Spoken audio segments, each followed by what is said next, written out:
The night sea around Second Thomas Shoal was almost silent. No shots, no roaring engines at full throttle, no explosions. Just a rusted World War II ship turned into a lonely outpost. A ring of dark hulls creeping closer in the water, and high-energy beams of invisible noise cutting through the sky. On any map, this place is just a tiny coral reef, a smudge of shallows barely, breaking the surface of the South China Sea. Yet it sits only about 100 nautical miles from Palawan, deep inside the Philippines' legal exclusive economic zone, and at the same time inside the sweeping 9-dash line that Beijing claims as historic waters. International arbitration in The Hague has already rejected that claim, but maps printed in Beijing have not changed. The old BRP Sierra Madre, the transport vessel, built for another war, was deliberately run aground here at the turn of the millennium and left to rot in place. Its sagging decks and rust-eaten hull now serve as a forward operating base. A small detachment of Filipino Marines lives aboard, raising the flag each morning, patching leaks, and listening to the endless slap of waves against corroded plates. Their world is only as wide as their supply line. That lifeline begins on Palawan. On the day this story unfolds, two small supply ships, Baekage and Malapas, leave port loaded with sacks of, sail out, reach the shoal, offload under pressure, then try to make it home without becoming a headline. They also know they are being watched, long before the reef appears on the horizon. Radar screens on Baekage and Malapas pick up the familiar shapes of Chinese Coast Guard vessels. Hull numbers CCG 5305 and CCG 2351 move in from the north. Large white ships bristling with antennae, loudspeakers, and high-pressure water cannons. For the Filipino crews, this is no surprise. On almost every run, something similar happens. The difference is how close the Chinese decide to come. It's suddenly small enough for a stone to cross. Loudspeakers crackle, and firm voices in Mandarin and English spill out over the sea. You are entering Chinese sovereign waters. Alter course and leave. Immediately, on Baekage, the captain responds over his own speakers with a practiced line. This vessel is operating in the exclusive economic zone of the Philippines. Maintain safe distance. The words are calm. The hands gripping the railings are not. Hours pass like this. Big white hulls stalking smaller ones across gray water. No one fires. No one gives way. As the convoy nears the reef, the encounter shifts into a second phase. From the north and west, 9 smaller vessels suddenly appear on the radar. Maritime militia boats, ordinary in appearance. Anything but ordinary in behavior. They surge in at higher speed, traces on the screens bending like claws. In minutes, they form an arc around Baekage and Malapas, bows pointed inward. The open sea shrinks into a moving cage. On deck, Filipino sailors can now see faces on the other ships. Some militia crews stand under harsh spotlights that cut through the dusk. Others work floodlights aimed directly at the bridges of Baekage and Malapas, washing the windows in blinding white. Sirens begin to howl, long, rising wails designed more for nerves than for navigation. It is pressure by sound and light. Distances fall. 50 meters, 40, 30. In a normal shipping lane, those would be emergency numbers. Here, they become the new normal. Then one militia boat lunges. It darts across the bow of Malapas at, perhaps 20 meters distance, its wake slamming into the smaller ship's hull. On the bridge of Malapas, alarms squeal. The helmsman yanks the wheel, and the entire ship shudders as the captain orders an emergency reduction in speed. Cargo shifts, mugs crash to the deck, and for a few seconds, everyone wonders if metal will hit metal. The near miss passes, but the message is clear. Circle, keeping his bow stubbornly pointed toward the distant shape of Sierra Madre. Malapas falls in beside him. They inch forward together, 2 small figures pushing against a moving wall. On the grounded hulk of Sierra Madre, the Marines watch the scene through binoculars. They can see their country's flag above them and the swarm of lights below. They flash signal lamps toward the convoy. Simple messages, position confirmed. Hold course.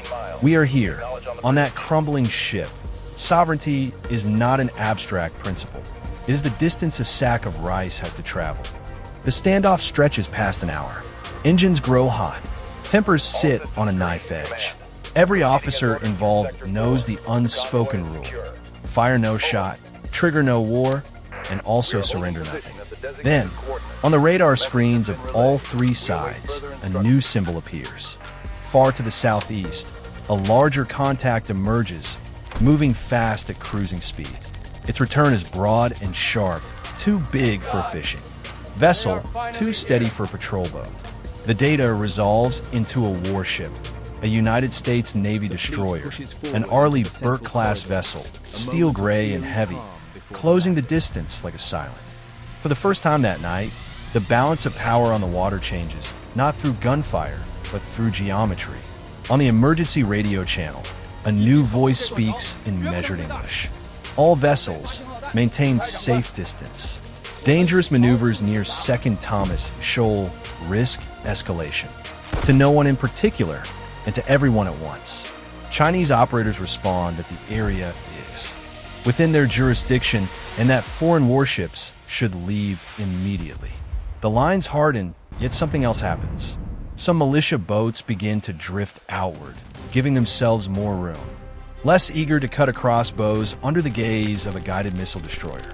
The Coast Guard ships hold position but ease off a little on speed. On bakage, sailors look toward the newcomer. Later, one of them will describe the feeling in simple words. It suddenly felt like someone large had stepped into the room. For a small navy tasked with defending a rusted hulk on a reef, that matters. But presence alone does not end the dance. Chinese commanders, unwilling to appear intimidated, adjust their tactics again. One Coast Guard vessel fires bright flares that turn the night sky white and shadows the waves in ghostly color. Others switch on high-power lasers, sweeping their beams near the Filipino bridges. The goal is not sci-fi destruction. It is to blind cameras scramble optics and remind everyone that technology can irritate as well as illuminate. Inside the U.S. destroyer's operations room, a different kind of power starts to hum. The ship's electronic warfare system, the SLQ-32, comes fully alive. Antennas send out controlled bursts of energy, sculpted noise aimed at selected bands. Radios that seconds earlier crackled with sharp commands now pick up static and strange echoes. Coordination messages among the militia boats grow patchy. Some orders never arrive. It is an invisible battle fought in spectra human eyes cannot see. Flares still burn, but their effect is dulled by heavy interference. Lasers still sweep the waves, but the targeting and timing that make them most effective begin to fray. On the Chinese side, the careful choreography of the encirclement loses rhythm. Some militia captains, uncertain what others are doing, back off rather than risk hitting friendly hull. Where pressure once grew, a gap begins to open. Bakage and Malapas do not need a second invitation. Engines spool up, bows swing slightly. Both ships aim for that small seam in the ring. They move ahead, not at reckless speed, but with firm intent, always within sight of Sierra Madre's rusted silhouette. Militia boats shadow them, but the tight wall has turned into a looser chain. The room for miscalculation shrinks. Ultimately, the Chinese commanders make a choice. Coast Guard ships reduce speed and drift out of direct collision range. Militia boats pull farther back toward the outer circle, still present, still signaling resolve, but no longer willing to sit at the exact edge of disaster in the midst of heavy electronic interference. It is not capitulation. It is a pause. Bakage and Malapas reach a few small parcels from home. Metal clangs on metal. Sea spray mixes with rust flakes. Weary Marines smile for the first time in days. For them, this is not a grand geopolitical tableau. It is proof they will eat tomorrow and that the outpost still stands. When the work is done and the tide begins to shift, the two Filipino supply ships turn back toward Palawan. The Chinese vessels remain at a distance, engines rumbling in the dark, recording, observing, signaling that they are not going away. The American destroyer maintains station a while longer, then also adjusts course. What has happened? No treaty was signed on those waves.